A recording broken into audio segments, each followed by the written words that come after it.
बिस्मिल्लाहिर्रहमानिर्रहीम। अस्सलाम वालेकुम स्टूडेंट, कैसे हैं? उम्मीद है खैरियत से होंगे। आज के इस लेक्चर में हम शैलो कॉपी और डीप कॉपी को पढ़ने जा रहे हैं। शैलो कॉपी जो है जो किसी ऑब्जेक्ट या अरे का जो है वो कॉपी होती है आर्जी, ठीक है ना, बाय रेफरेंस, ठीक है।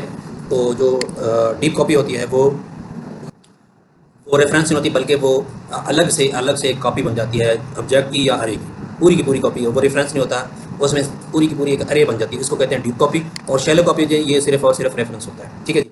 तो मज़ीद इसको हम एक डायग्राम बना के हमने इसको देखा है। ये देखें, अगर आपके पास एक अरे है, एक अरे वन है, तो हमने इसके एलिमेंट्स लिखे हैं, तो हमने इसकी कॉपी बनानी है। तो क्या करते हैं हम, जो अरे वन है उसको अरे टू को दे देते हैं। ये टू जो है ये अरे दूसरी एक और अरे है, ठीक है जी। ये जो दूसरी अरे है ये अरे टू होगी, ठीक है जी। और इसके पास अलग से एक अरे नहीं बनी होगी, जिस तरह ये मेमोरी लोकेशन है अलग से नहीं, बल्कि ये रेफरेंशियल होगी।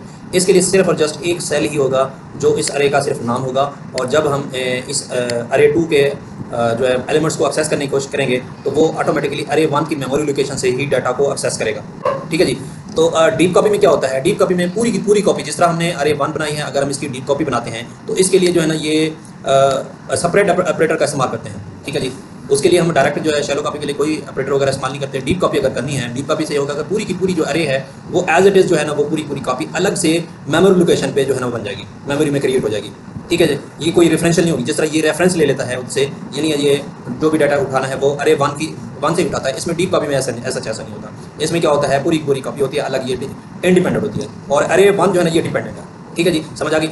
और डीप कॉपी और शैलो कॉपी के अपने अपने फ़वाइद हैं, ठीक है जी। जब डाटा जब सॉफ्टवेयर हमारा कोई एक्सटेंडेबल हो, जब यानी मेमोरी ज़्यादा इस्तेमाल कर रहा हो, तो हम वहाँ पे शैलो कॉपी का इस्तेमाल करते हैं। अगर हमारा जो सॉफ्टवेयर ऐसा हो जिसमें थोड़ा डाटा हो, लेकिन हम जो अलग हम उसमें जो है डीप कॉपी का इस्तेमाल कर सकते हैं। अच्छा, इससे क्या होगा कि ये सेपरेट ऑपरेटर जो है ये 3 डॉट्स लगाएंगे, जो अरे वन है उसको हमने अरे टू को असाइन कर देंगे, ठीक है जी। अच्छा जी, हमारे पास ये एक प्रोग्राम है, अरे है। तो उस अरे को हमने इसकी शैलो कॉपी बनाई है। तो इसके अंदर जो तमाम के तमाम एलिमेंट्स हैं हमने अरे को रेफरेंस कर दिए, ठीक है जी।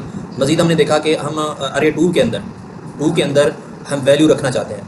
अगर ये फुल कॉपी है तो ये अरे वन में डाटा नहीं जाएगा, ठीक है जी। यानी अरे वन में डाटा नहीं जाएगा, क्योंकि हम डाल तो रहे हैं 99 अरे टू में।